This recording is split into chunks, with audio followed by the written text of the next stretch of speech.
Welcome to the Queens of Moxie, a podcast all about empowering women to reclaim their moxie, their power.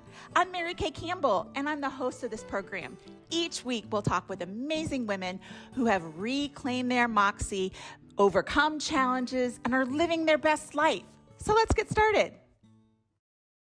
We're here today with Queens of Moxie with Mary Foley, who is just a dynamo, and you cannot ignore her presence because she is absolutely fabulous. And I can't wait to get into it with her. But before we do, I want to just tell you a little bit about her.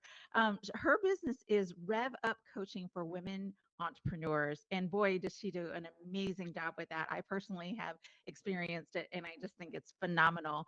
She also is the host of Live Like Your Nail Color podcast, which comes out every Friday.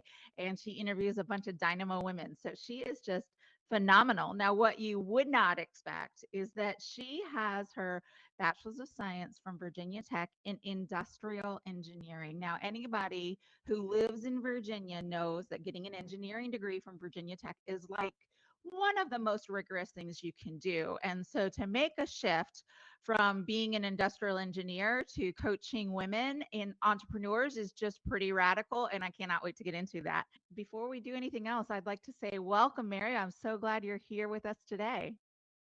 It's great to be here. I enjoy it. I love the idea of Queen of Moxie, so I'm all in. I'm all in.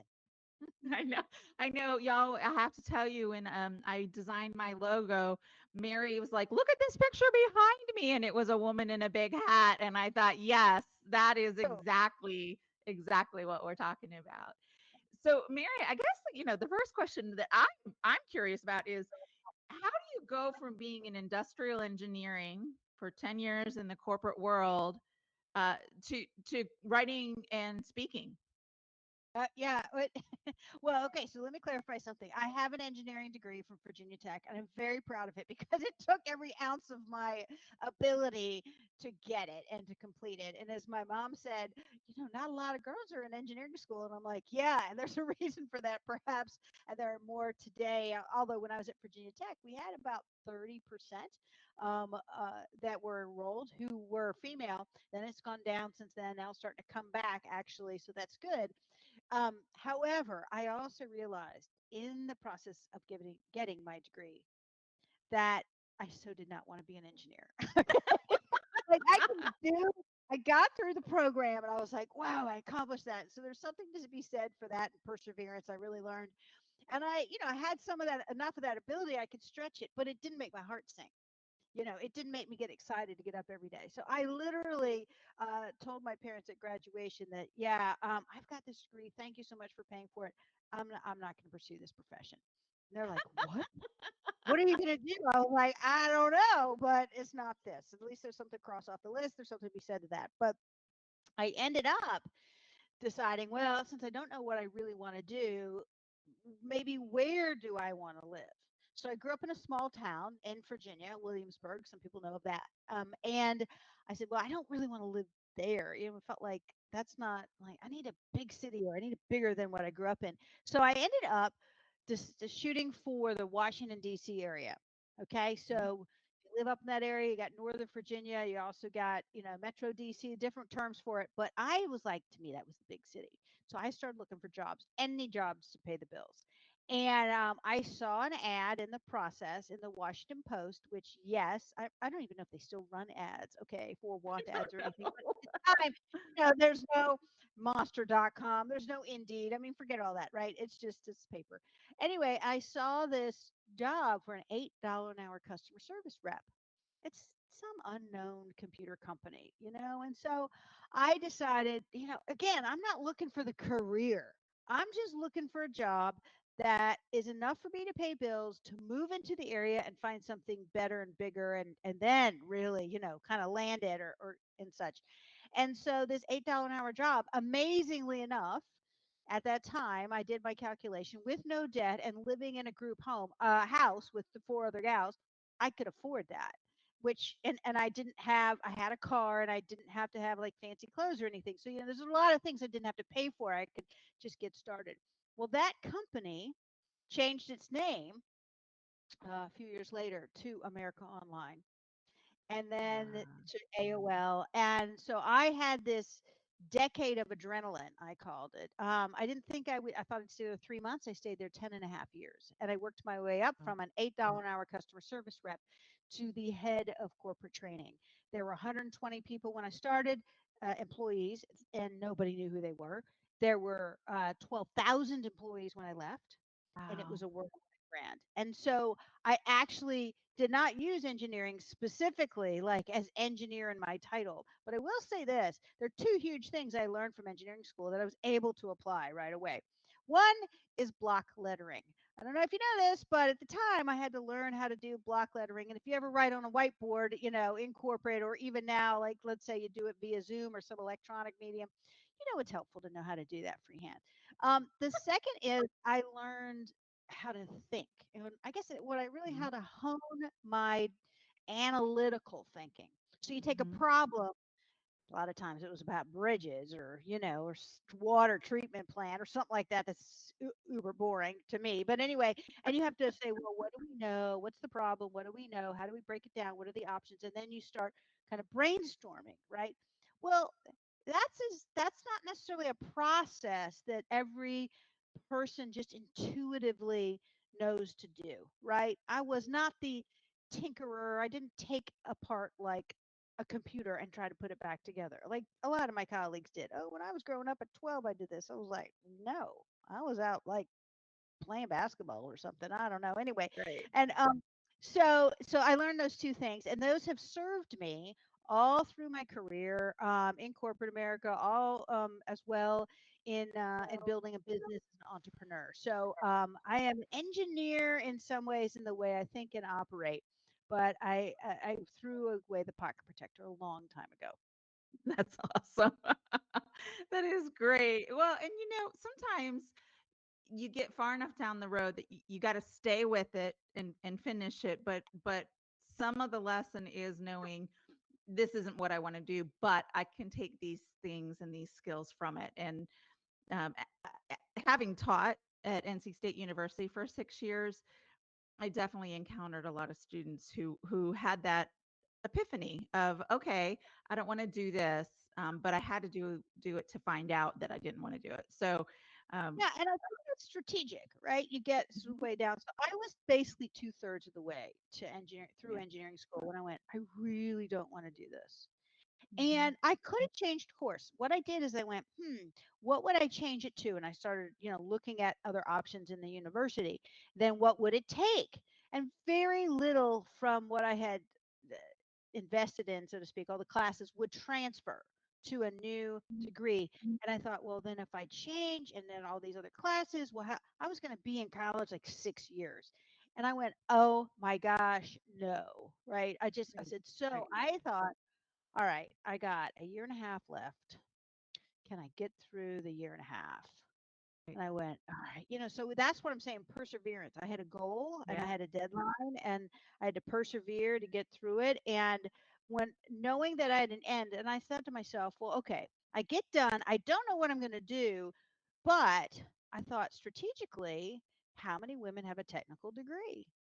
How many, right? And so what was interesting is, so I was like, okay, this is going to help me. I'm going to figure out how it's going to help me get the job that I want. So when I was working at AOL, and at one point I was a trainer, was training all the customer service reps. And so we had to train not only like the billing and some of the soft skills, we had to train technical.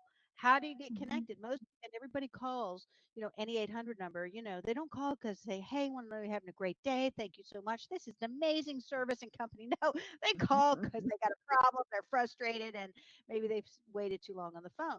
So anyway, but I had to learn, I had to be in touch with the software engineers. What's the new version coming out of the software? What are some of the hardware things? And things were constantly changing anyway in the marketplace. So I I remember this one day I went up to this engineer's office, the software developer's office, and we sat down, I'm asking him questions and I'm making notes. He was very respectful. He probably wasn't 30 years old and I was barely in my early 20s. So it's not like we had this huge age difference. But something came up. where I it said, oh, I said, yeah, I've graduated from Virginia Tech, and and I've got this degree in engineering.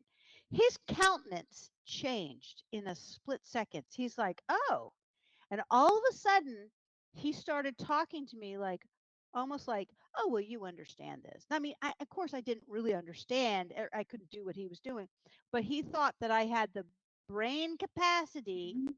And Right. all of a sudden, in a nanosecond, I got smarter. So I said to myself, aha, I don't think this before so much, but now Mhm. when I can, I'm just going to weave that into the conversation, right? Like a little factoid you might want to know about me. And it worked every time. It helped, Yeah. never hindered me, and it always helped me in some way. So particularly as a woman and as a young woman, and strategically, you got to go, well, instead of saying, well, you should respect me or should think of me anyway, I just went, no, I put myself in the other person's shoes. These guys are geeks. Okay. Many of them are geeks. Some of the other managers, okay, the real geeky guys. Okay. So what do they respect? And it's really about what they understand. So when they knew I was an engineer, they thought I understood their world. You Right. see? So it Right. was ultimately about them. And because they thought I understood their world, they were more open to me and saw me differently. That's a life lesson Mhm. we can Yeah. use again and again with clients, with a manager, with you're trying to get something done by a customer service agent. How do this other person think? What do they value? How can I enter into their or connect to their world? Then Mhm. I'm probably going to get more of what I want. Right. And it's not Mhm. manipulating. You're just actually finding points of connection and you're doing it Right. proactively. Right, right, of course. Well, and we always say, "What's in it for me?" And people, you always have to have that perspective, because that's the perspective that everybody's coming from. And so, when you are working with others, you need to think, "What's in it for them?" And um, and have shift that perspective to that's what people are thinking is what's in it for me. So you need to think about where are their pain points, what are their objectives, what are the things that they need to accomplish, and how can I be of assistance in getting them what they need? I Because want, it's a they need win-win when you do that. right? Yeah, and Yeah. when I think of Moxie, I think of a woman who's got some spunk, right? She's got some Yeah. courage and she's got a little bit of fire in her. Well, I think a way to proactively use that Moxie is to r- to think about what we're just talking about, but then take the action. It's Mm. it's one thing to know it; it's another thing to do it. Yeah. Yeah, absolutely. Let's move into your shift. First off, when you were in organizational development, you actually got your master's in that, didn't you? Yeah, what happened is I left AOL after 10 and a half years, and I was ready for the next thing. I kind of topped out there. I tried to figure out my next step there, and kind of it was also another strategic move. I actually could have stayed there. I needed to probably go into a different department, and at that time I was in human resources, but I could have gone into, let's say, the technology division. In particular, I pursued just some different options, and I had some open doors, Mary Kay. But then I said, what do I really want? What do I really want now in my life? And I was newly divorced, or about to be. It was just me. I didn't have any kids, didn't have any plants, I might have a plant, but I didn't have any dogs, I didn't have pets, nothing, right? And it was kind of weird to think I am in my early 30s and I almost feel like I'm starting over again. But of course, I'm really not. What I'm doing is I'm taking my very short adult life at that point of about 10-ish years. You call your 20s your first phase of your adult life. And I went, okay, what do I want now? And so in other ways, it's very freeing. So I was, I Yeah. guess, channeling my moxie. I called it also being bodacious. So that's a word that came into my life. I adopted it. I like to think of bodacious as positive gutsiness. Okay, so it's gutsy, but you got a positive, not just like a, kind of gutsy, like I'm gonna make this.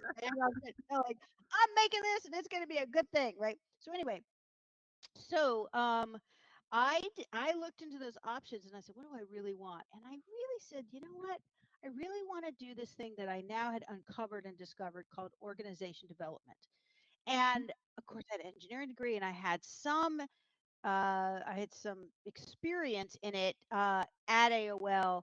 as I was the head of corporate training. But I didn't have a degree in it, and I didn't have all the knowledge. And I knew that if I went somewhere else, they were probably going to look for that. I had figured that out.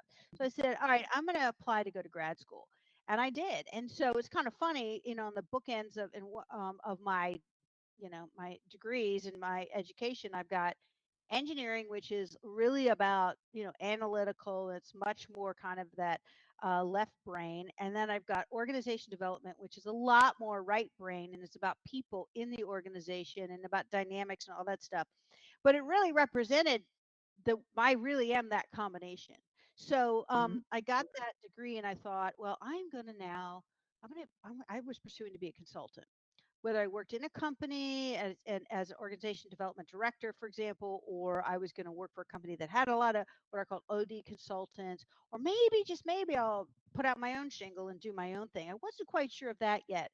But what ended up happening was I'm in the middle of getting my degree, and literally I was writing one day. It was such a hot, I remember it was like, in Virginia, it can get super hot. Other parts of the country can Mhm. too, in the middle of July. Well, it wasn't the middle because I remember distinctly it was 4th of July weekend.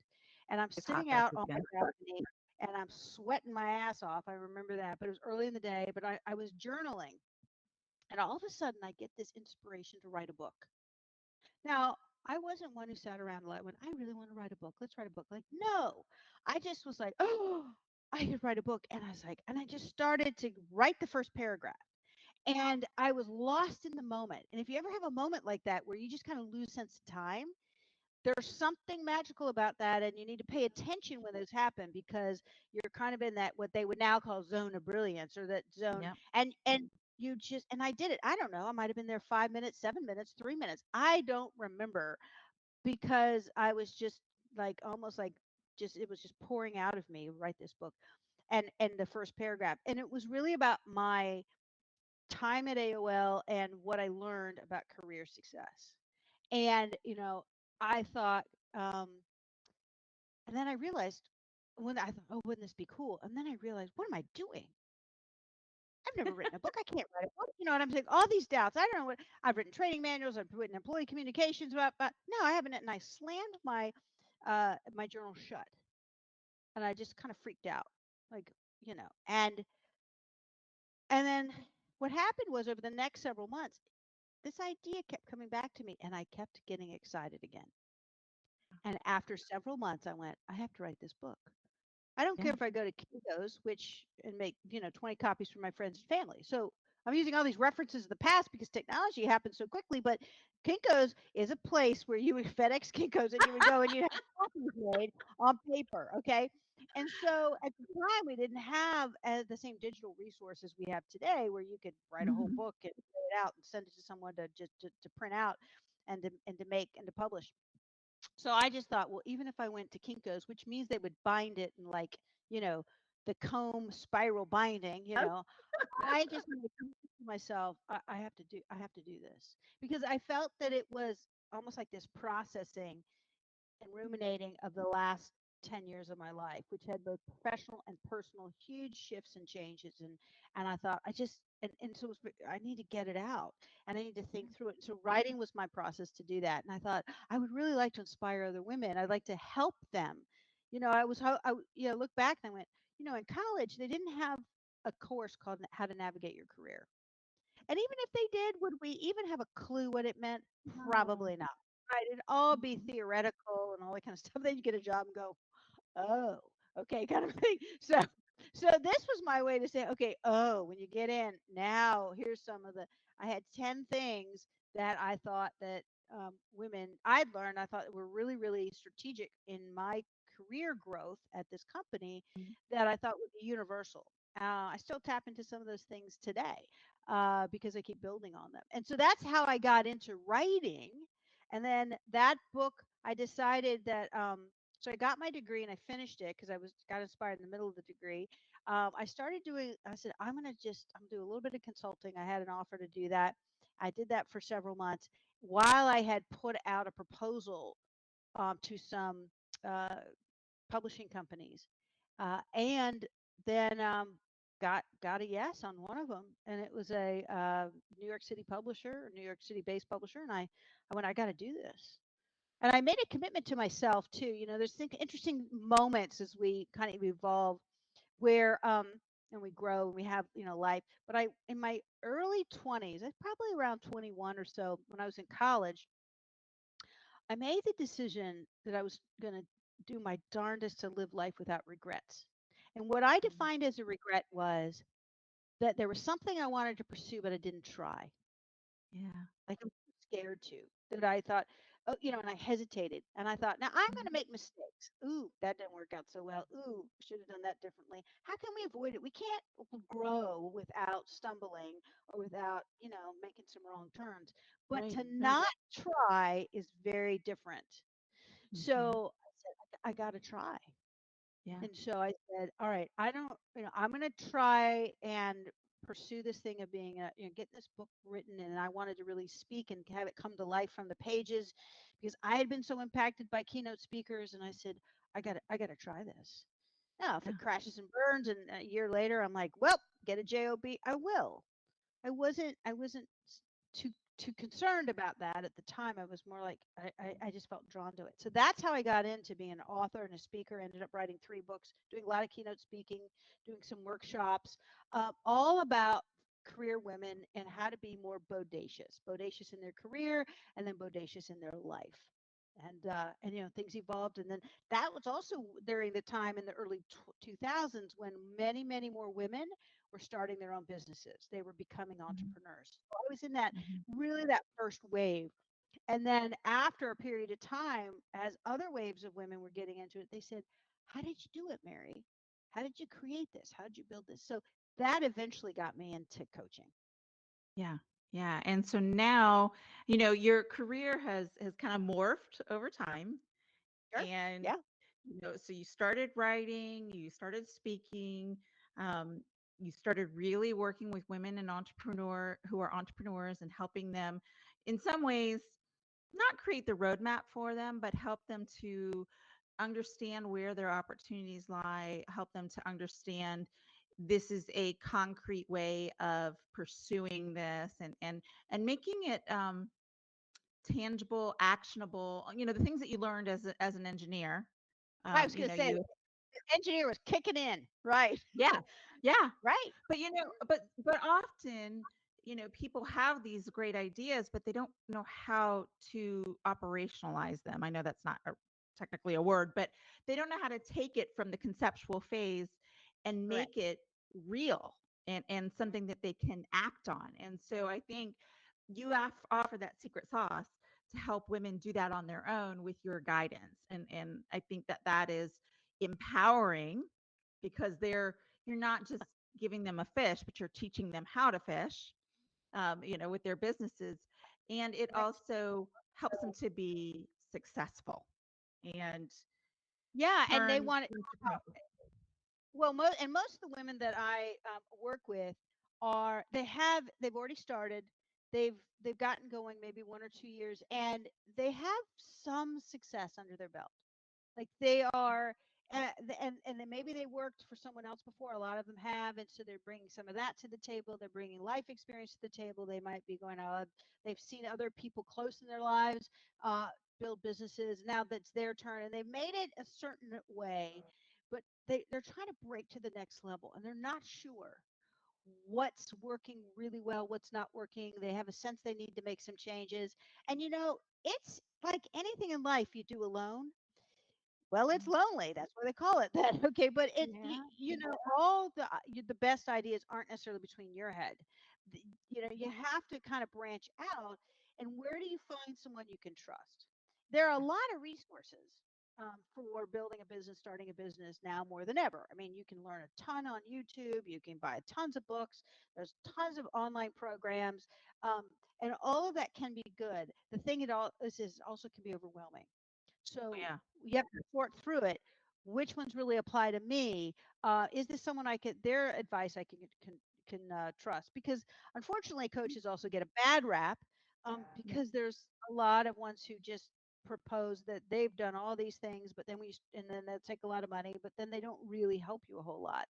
and you're hoping that you would make some real progress. And the thing is this is American Express study from 2017, so it's a little bit old, all right, but they haven't updated it yet. Perhaps COVID got in the way, but this would be interesting. But let's just go back to that.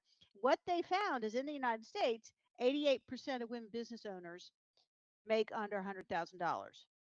Now, that sounds like a lot of money, but in the United States, for a lot of places that you live, it's not a lot of money, and that's usually Mhm. before taxes. All right. Right, So, right. I was gonna say I, you gotta take out taxes. right. So, if I'm going to want to coach these women and help them get, okay, I got to realize 88% are in this category. So, I'm looking for ones that are probably making, haven't figured out 50, 60, 70, and they're like, how do I get over that 100K? Because there's an aspect of momentum, and there's some changes Mhm, in how, what you're selling or what your services are and the numbers and what your fees, but it's also a lot between your ears. So if you can, so that's kind of my first goal with gals, and that's why I call it Rev Up, is about generating the revenue you really want, but also mhm, energizing you. And it's going to take both mhm. mindset as well as some skill set. And but Right. where do you turn to? And doing it alone just stinks. It just usually doesn't. And then Yeah. and but that's what can happen with a lot of women entrepreneurs, because they can be a part of networking groups and they, but who do I get, like, okay, let me tell you what's really going on in my business. I'm really frustrated on this, or I have no idea how to start this, or oh my gosh, I just lost one of my biggest clients. What do I do now?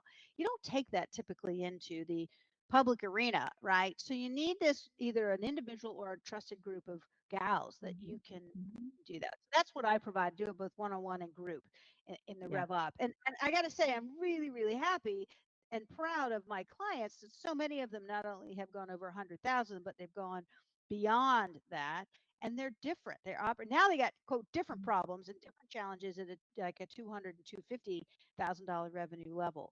But getting there is not necessarily easy, and numbers aren't all about. It's not always about showering with a bunch of numbers, but what it takes in the shift between your ears to get there. See, Yeah. that's where that moxie comes in. That's where you Right. have to shift how you think about things, and then it applies in business, and it's going to apply in your personal life too. Absolutely. Absolutely. 100%. 100%. You mentioned COVID earlier, and um, I think it's important to go there with you because COVID really created some big shifts for you and your business and also in your personal life. And Yeah. so I would love for you to talk a little bit about how you've kind of looped back. You've kind of come full circle, both with your business and where you live. And That's right. That's a big aspect. That's right. So, yeah, happy to. Of course, we've all been through COVID, but not everybody had the same experience and how it impacted us. But I do think it made us all reflect and look, is my life right now working? And what do I need to change? Right? What do I need to do to sometimes just hang in and survive during the period of time? So, initially, for me, for COVID, I thought, oh man, there goes my coaching business, because these gals aren't going to have a business. And actually, just the opposite. I said, "No, they need me now more than ever." I shifted. I flipped that, and they said, "Yeah, please, please," right? Because now uh, we want to figure out how the name, the term was pivot, how to adjust and such. And I knew intuitively that's what had to happen. Everything has to be reviewed. Everything has to switch, and it's probably going to have to keep switching because we don't know the landscape ahead. And then thriving in change, huge, or just keeping your head above water, emotionally as well as revenue wise. So that's what I did. First of all, it wasn't so much, Mary Kay, that I changed. I still had a coaching business. It was, I was about to launch this grand plan of a whole year commitment with all these things that you do in person, and then I was like, well, scrap that. I have to start over. But the essentials of what I did is, it was more how I did it. So everything had to go virtual. Yeah. The frequency needed to change to keep our spirits up. And also to just keep tweaking, tweaking, tweaking, and so that changed, and it continued to morph through that 2 years as the external marketplace conditions changed.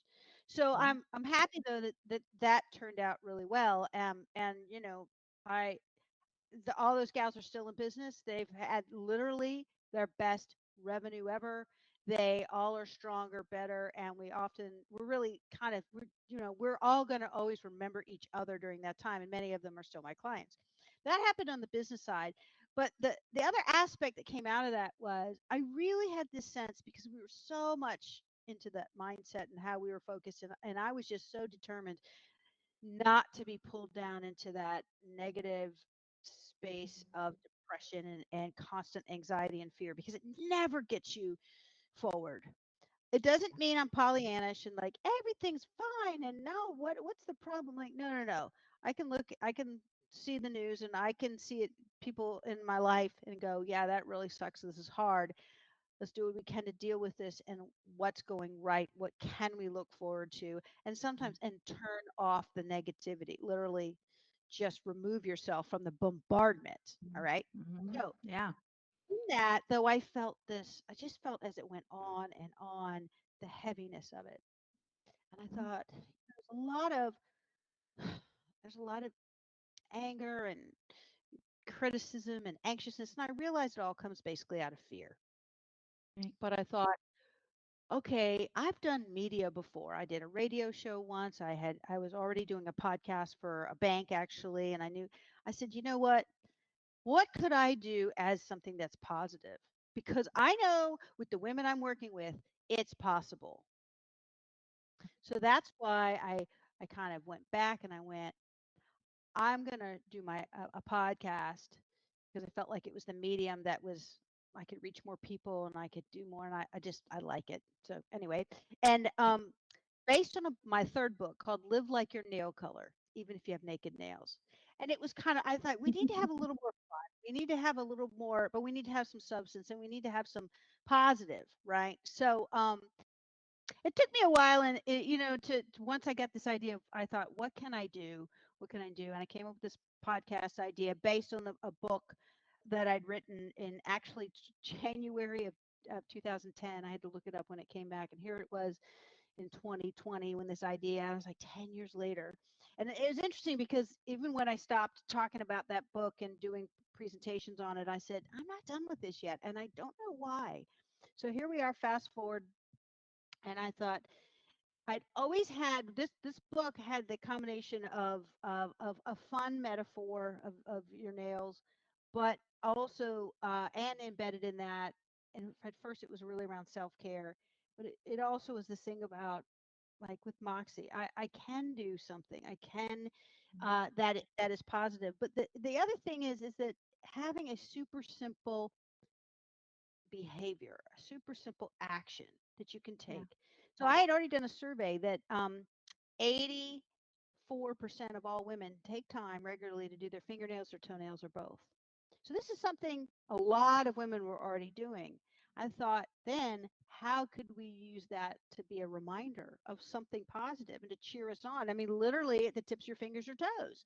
You could Mm. have a fun polish color or design, and you could call it Moxie Mama. I don't know. And every time you look at it, you're like, I am the Moxie Mama or Queen Moxie. Here I come, right? Right. Because Queen's of Moxie. So and you just laugh and you lighten up and we need those little moments but they can mean bigger than just one little moment. So I decided to bring us back and put it in this context of the last I wouldn't say just it was because of the context is basically right now life has been hard.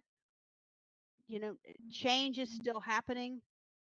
Change is inevitable. Growth is optional. How can we keep growing? Where can we keep seeing that opportunity personally or professionally? And how can we keep cheering ourselves on and maybe each other on and in a fun way? So I launched the Live Like Your Nail Color podcast, and it's very much in line in the same spirit of Queens of Moxie.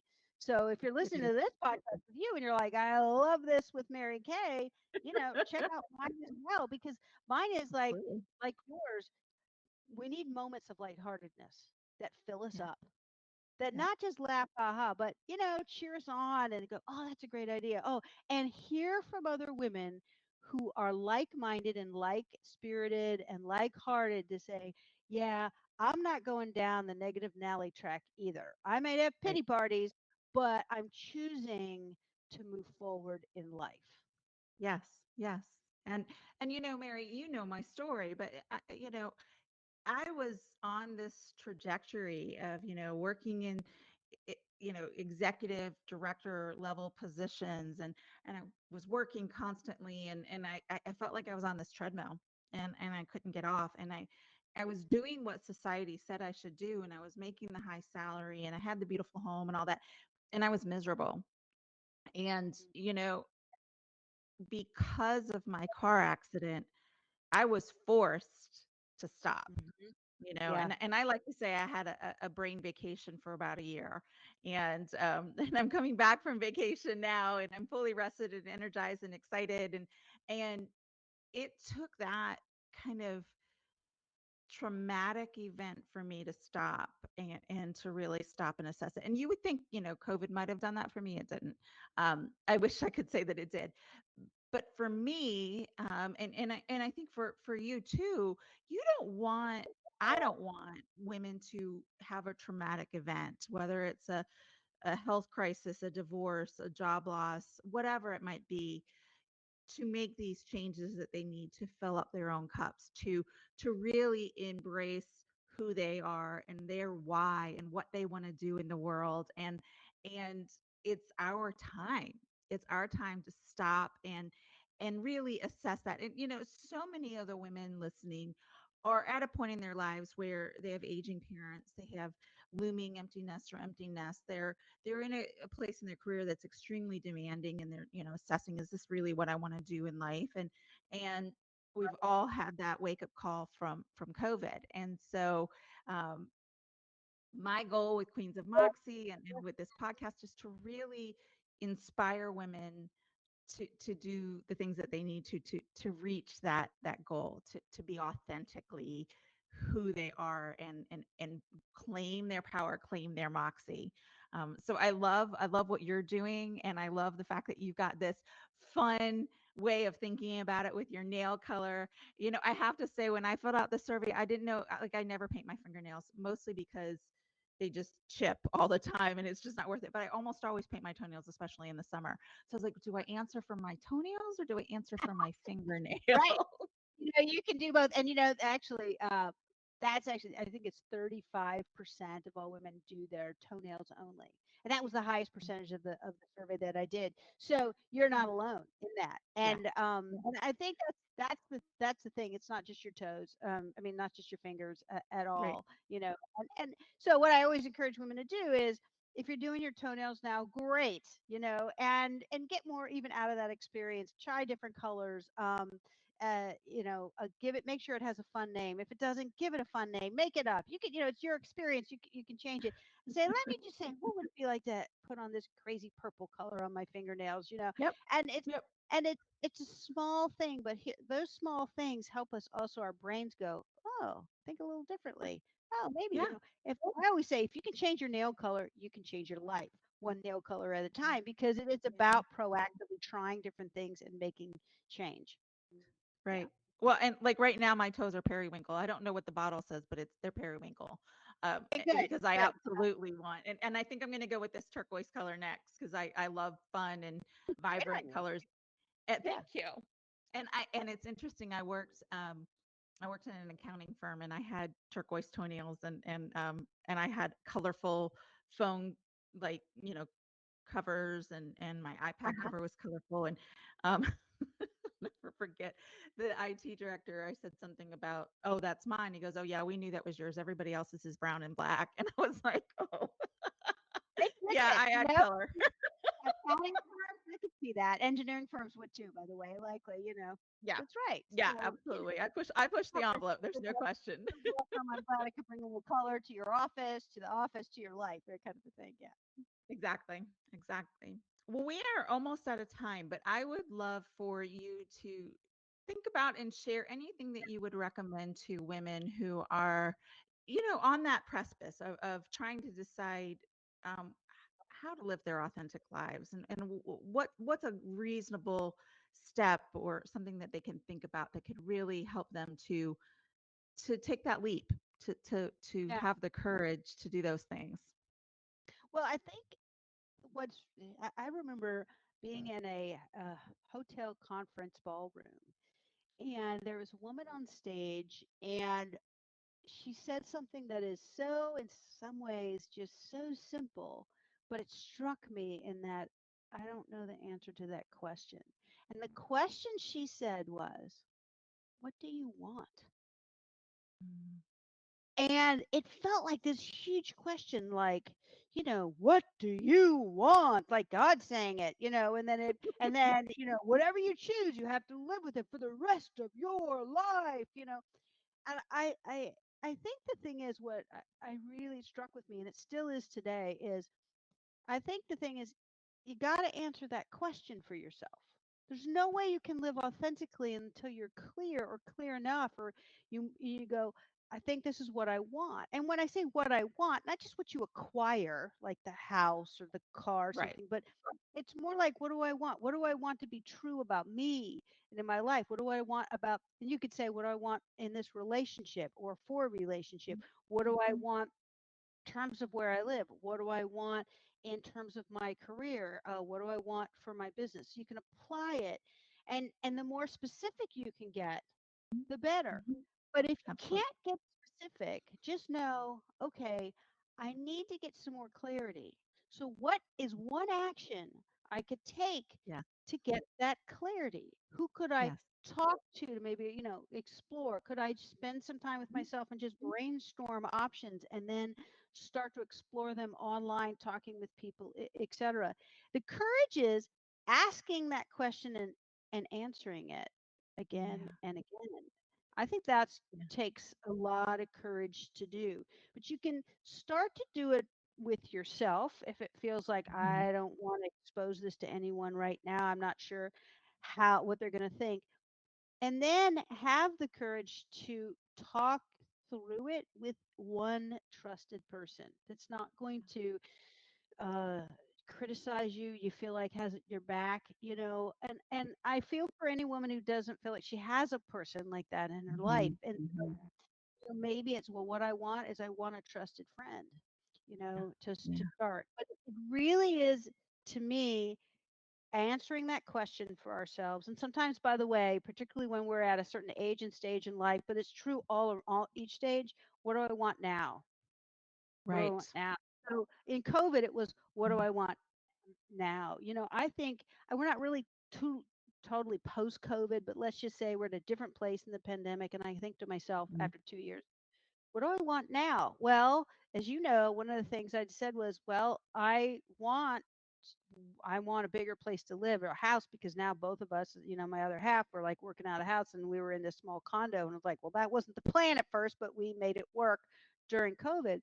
And then when I talked to my aging parents, and they said, well, I asked, how can I help? And they said, my dad said, well, help, be more time with your mom. That's what it was ultimately, all the little things. And I thought, well, if I'm going to do that, I need to move closer. So then we were Mhm. going to move anyway. So then we ended up moving closer to them. Now they're only 2 miles away, and then we've just moved here. So, which is why I have nothing on my walls, by the way. Okay, but the point is, I thought, what do I want now?